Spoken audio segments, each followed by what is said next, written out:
ప్రత్యక్షంగా వైకుంఠం ఎక్కడ ఉందో తెలుసా? ఆకాశంలో కాదు, పాతాళంలోనూ కాదు, భూమిపైనే ఉన్న ఒక పవిత్రమైన కొండ. వేదాలే రాళ్లుగా మారి నిలిచిన ఆ అద్భుత స్థలం.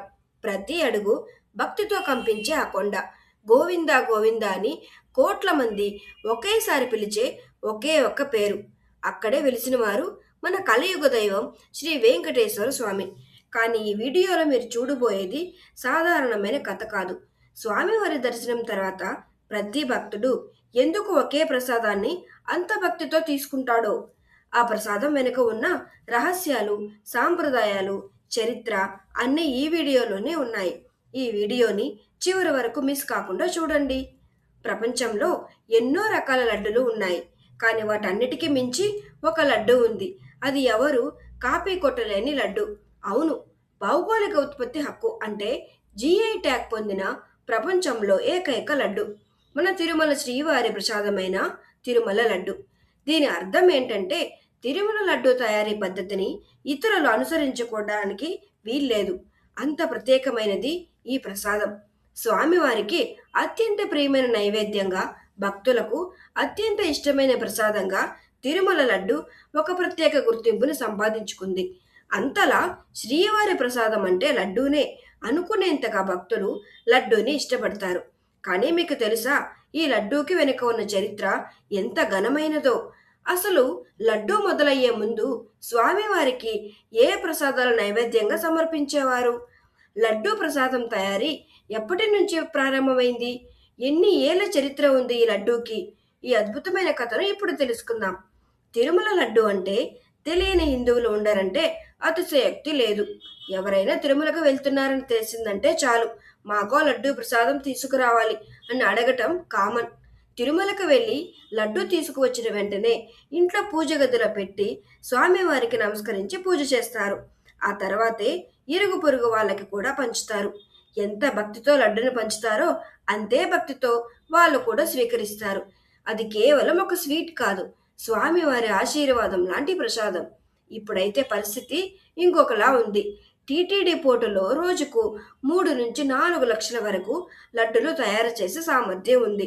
మరి అంత పెద్ద స్థాయిలో తయారవుతున్న లడ్డూల మీద భక్తు మాత్రం ఇప్పటికీ ఏమాత్రం తగ్గలేదు. ఇప్పుడు మనం వెనక్కి వెళ్ళి చూద్దాం. 15వ శతాబ్దం నుంచి 20వ శతాబ్దం తొలినాళ్ల వరకు ఈరోజు లడ్డూకి ఉన్న స్థానం అప్పట్లో వడప్రసాదానికి ఉండేదట. ఆ రోజుల్లో శ్రీవారికి నైవేద్యం చేసే సమయాలను సంధి నివేదనలు అని ఖరారు చేశారు. అదే సమయంలో తిరుమల దర్శనానికి వచ్చిన భక్తులకు ప్రసాదాలు పంచేవారు.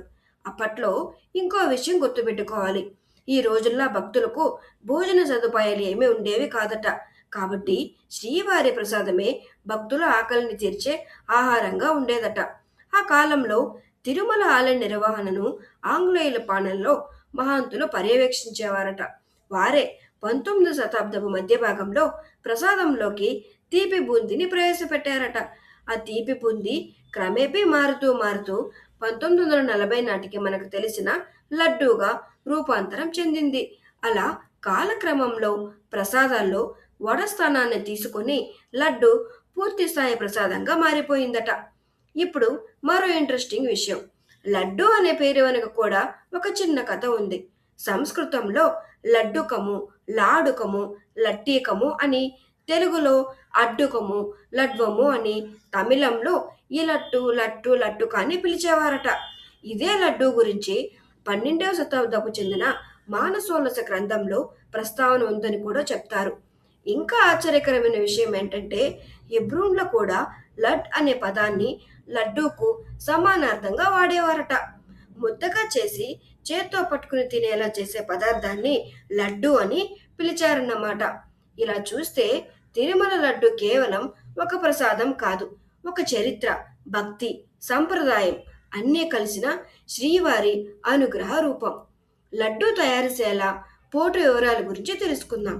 తిరుమలలో శ్రీవారు కొలువై ఉండే గర్భాలయానికి ముందుగా మనకు కనిపించే విగ్రహం ఎవరిదో తెలుసా? అది ఒకలోమాత విగ్రహం. శ్రీవారి పోటు అంటే వంటశాలకు ముందే ఒకలోమాతను ప్రతిష్ఠించారు. ఇది యాదృచ్ఛికం కాదు.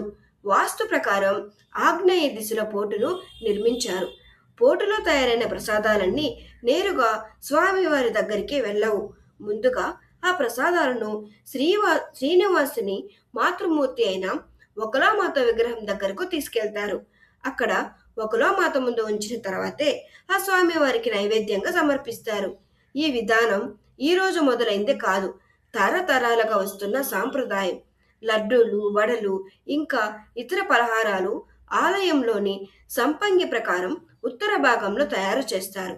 అవి కూడా అదే విధంగా ముందుగా ఒకలామాతకు చూపించిన తర్వాతే స్వామివారి నైవేద్యంగా మారుతాయి. ఇప్పుడు మనం చూస్తున్న లడ్డూ తయారీ విధానంలో 1940 ప్రాంతంలో శ్రీవారి కళ్యాణ ఉత్సవాలు ప్రారంభమైన తర్వాత పూర్తి స్థాయిలో మొదలైంది. అప్పటి నుంచి ఈ రోజు వరకు లడ్డూ తయారీకి ఒక ప్రత్యేకమైన పద్ధతి ఉంది.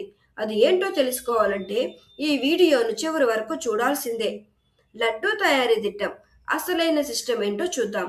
తిరుమలలో శ్రీవారి లడ్డూ తయారీకి ఎంత సరుకు వాడాలి, ఏ వస్తువు ఎంత మోతాదులో ఉండాలి అన్నదానికి ఒక పక్కా లెక్క ఉంటుంది. ఈ లెక్కలన్నింటినీ దిట్టం అని పిలుస్తారట. మొదటిసారిగా 1950లో తిరుమల తిరుపతి దేవస్థానాల పాలక మండలి ఈ దిట్టాన్ని ఖరారు చేసింది. తర్వాతి కాలంలో భక్తుల రద్దీ పెరిగే కొద్దీ దిట్టాన్ని కూడా క్రమంగా పెంచుతూ వచ్చారు. ప్రస్తుతం అయితే 2001లో సవరించిన దిట్టాన్ని టీటీడీ అనుసరిస్తుంది. ఈ దిట్టాన్ని పడితరం దిట్టం స్కేలు అని కూడా అంటారు. ఇక్కడ ఒక చిన్న విషయం, పడి అంటే అర్థం 51.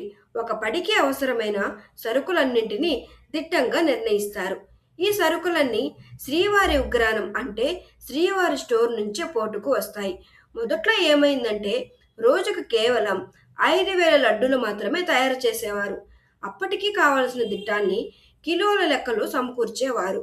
కానీ భక్తుల సంఖ్య భారీగా పెరిగిన తర్వాత 2001లో ఈ దిట్టాన్ని సవరించారట. అప్పటి నుంచి ఇప్పటి వరకు అదే 2001 దిట్టం స్కేలు ప్రకారం లడ్డూల తయారీ కొనసాగుతుంది. ఇప్పుడు ఒక దిట్టంతో ఎన్ని లడ్డూలు తయారవుతాయంటే 5,000 లడ్డూలు.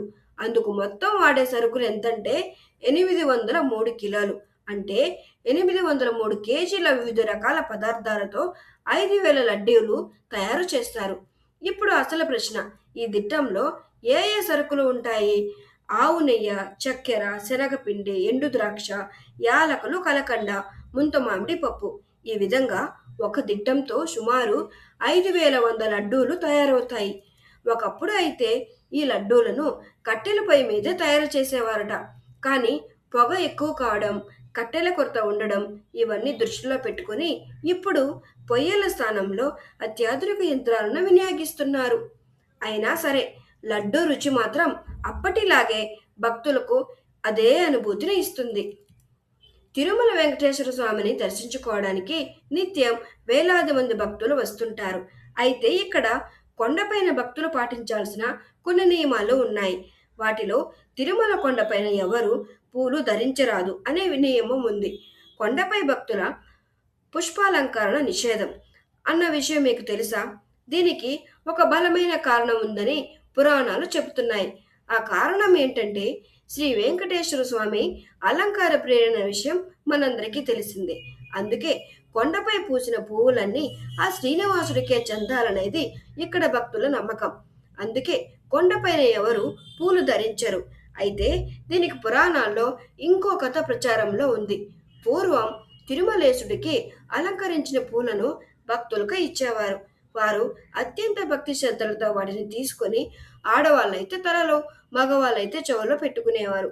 పరిమళ ద్రోహం జరిగింది అంటే ఒకసారి శ్రీ శైలపూర్ణుడు అనే ఒక పూజారి శిష్యుడు శ్రీనివాసుడికి అలంకరించిన పువ్వులను తాను అలంకరించుకున్నారట.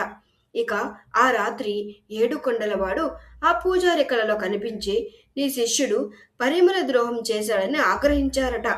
విషయం తెలుసుకున్న శ్రీ శైలపూర్ణుడు ఎంతగానో బాధపడ్డాడు. అయితే అప్పటి నుంచి కొండపైన ఉన్న పూలన్నీ స్వామివారి పాదసేవకేనని నియమం మొదలైంది. అంతేకాదు స్వామికి అలంకరించిన పువ్వులను భక్తులకు ఇవ్వకుండా పూలబావిలో వేసే ఆచారం మొదలైంది. అయినా అలంకార ప్రియుడైన వెంకటేశ్వర స్వామి ముందు భక్తుల అలంకరణలు ఏ పాటివి? ఆ కలియుగ వైకుంఠుడి ముందు అతి సాధారణంగా భక్తులు కనిపించాలని గుర్తు చేసేందుకే పూలు ధరించకూడదనే నియమం అమల్లోకి వచ్చింది. అంతేకాదు, ఆలయంలోకి వెళ్ళేటప్పుడు ఆడంబరంగా వెళ్లకుండా వీలైనంత సాధారణంగా నిరాడంబరంగా ఉండడమే మంచిదని పండితులు చెబుతున్నారు. అప్పుడే భగవంతుడిపై మనసు మళ్ళీ ఏకాగ్రత కుదురుతుంది. ఇక తిరుమలలో పూల బావిలో వేసే పువ్వులతో అగరవత్తులు తయారు చేస్తారట.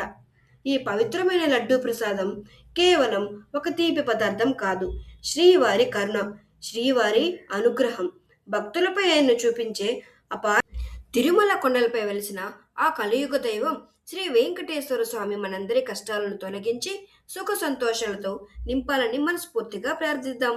ఈ వీడియో మీకు నచ్చితే భక్తితో ఒక లైక్ చేయండి. శ్రీవారి మహిమను మరింత మందికి చేరవేరడానికి మీ ఫ్రెండ్స్ అండ్ ఫ్యామిలీతో షేర్ చేయండి. మీ మనసులో ఉన్న భక్తిని కమెంట్ రూపంలో ఓం నమో వెంకటేశాయ అని రాయండి. ఇలాంటి మరిన్ని శ్రీవారి మహిమలు, పవిత్రమైన కథలు, అద్భుత విశేషాల కోసం మా ఛానల్ని ఇప్పుడే సబ్స్క్రైబ్ చేసుకోండి. ఓం నమో వెంకటేశాయ.